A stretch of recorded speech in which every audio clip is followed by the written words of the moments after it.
Hey, good Friday afternoon.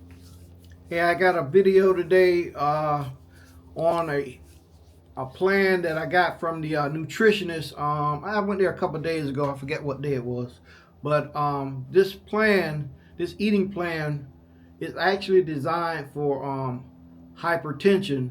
But because of the chronic kidney disease moving into another stage, she said this would also be perfect for me. So I just wanted to share this with you guys, and it might be something that you can add to your dietary. So it's called the D.A.S.H eating plan, D.A.S.H eating plan. It's the dietary approaches to stop hypertension eating plan, and it's a way of eating that helps lower high blood pressure. Uh, this eating plan is rich in fruits, vegetables, um, fat-free or low-fat dietary products.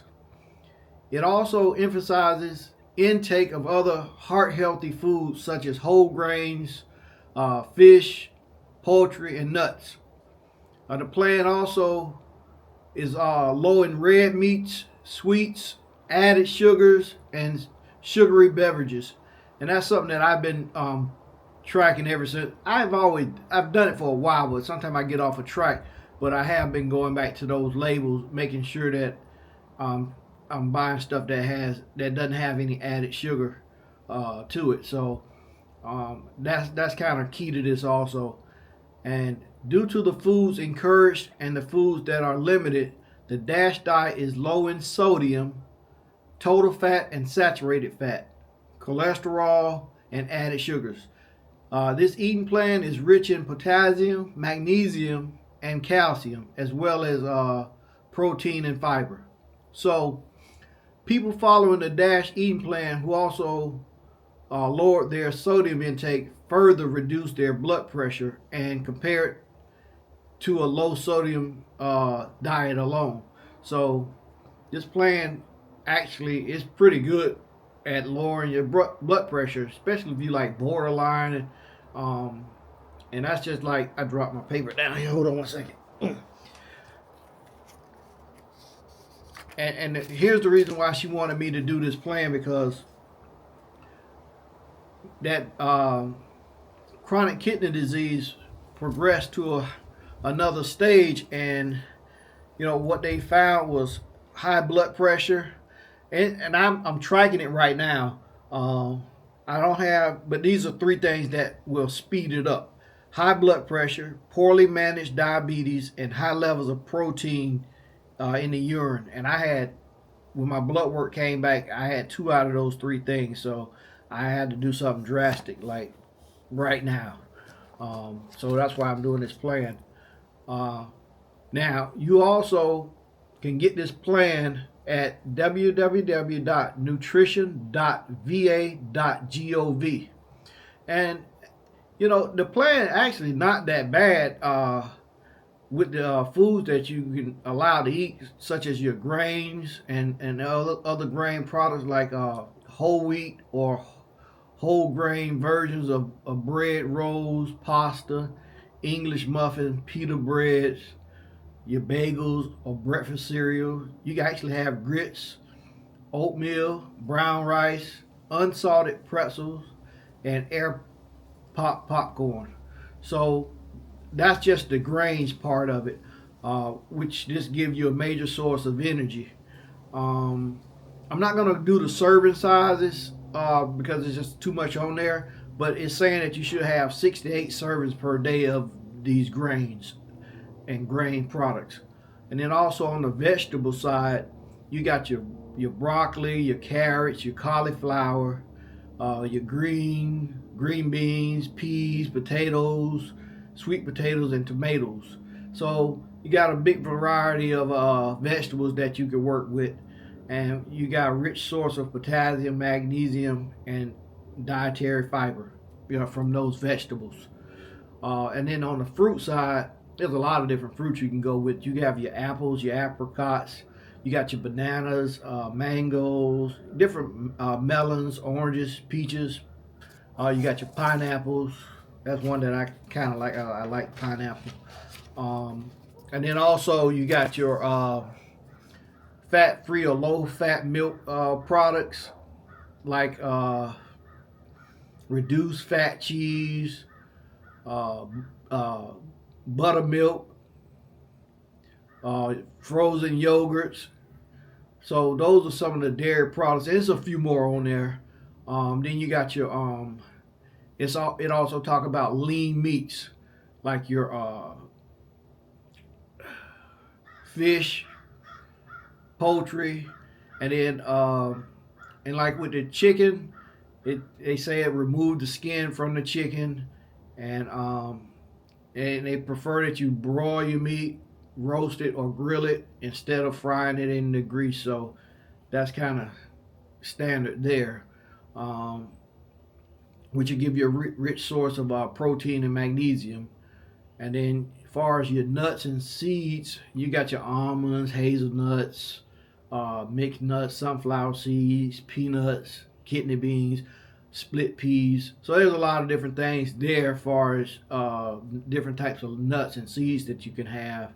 And then your fats and oils, soft margarine, low fat mayo, light salad dressing. That's somewhere where I think I'm gonna have to change to the light salad dressing.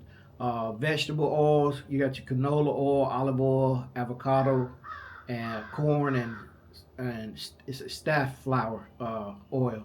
So I never heard of that one. But I'll give you some tips. It's a tips for eating the D.A.S.H way. Start small, make gradual changes to your eating habits. Because I hate that word diet, and you just go all in, and then in 2 weeks you're done with it. So start small, make gradual changes to your eating habits. Plan your meals around foods that contain fiber, such as whole wheat bread, whole wheat pasta, brown rice, beans, and vegetables. And treat meat as a small part of the whole meal. Instead of the focus being the meat, have only a 3 ounce serving of meat, and which is about the size of a deck of cards. So that ain't a lot of meat. But hey, if you having these issues like I am, then you just have to sacrifice some things here, and you have to just change it up. Um, I know nobody likes to change their eating habits, but if you're having health issues, then you just gotta do that if you're gonna try to extend your life. Choose low fat or fat free dairy products. Use fruit or sugar free gelatin as desserts and snack alternatives. I do like to have some dessert at night, so those are some things I'll have to implement that. Um, and if you drink alcohol, limit it to 1 serving per day for women and 2 servings per day for men to keep blood pressure from rising. Um, Choose products that are low in sodium, less than 140 milligrams per serving, and have no added salt to it. So those are some things we always got to continue to check them labels. And the more we get good at checking labels, the healthier we'll eat. If you get into that habit of every time you buy something, before you throw it in that basket, just turn it around, see what's in that thing, and you'll start developing that habit of doing it on a regular basis. Buy fresh or frozen vegetables. Only use canned vegetables when you only have to, and make sure it has no added salt. And you want to rinse, drain that liquid off of it, so that you're getting whatever excess sodium out of it. And choose ready to eat cereals and breads that are low in sodium also. And cut back on cured and brined foods, like processed breakfast meats, pickles, and olives. Use herbs and spices instead of salt. So you can still make your food taste good with using herbs and stuff like that. So, and then choose convenient foods less often. When something convenience is normally loaded with all the bad stuff. So uh, when you do choose convenience foods, compare the nutritional facts to make sure it's a lower sodium choice. So these are some of the things and this is not all of the Dash eating plan. It's just too much to go over. That's why I gave you where to go and download it. It's at nutrition.va.gov, and you can get it right there. But it's a really good plan, especially if you, like me, borderline here, borderline there. Hey, just sometimes when you just tweak just a little bit, that could do the trick for you, you know. So I'm paying attention to this, and hey, that's all I got. I think tomorrow I want to go over pre-diabetes, just a little bit on that tomorrow because you know I'm borderline there also. So hey, if I can help somebody else, so be it. Hey, you see a veteran, help a veteran. I am out.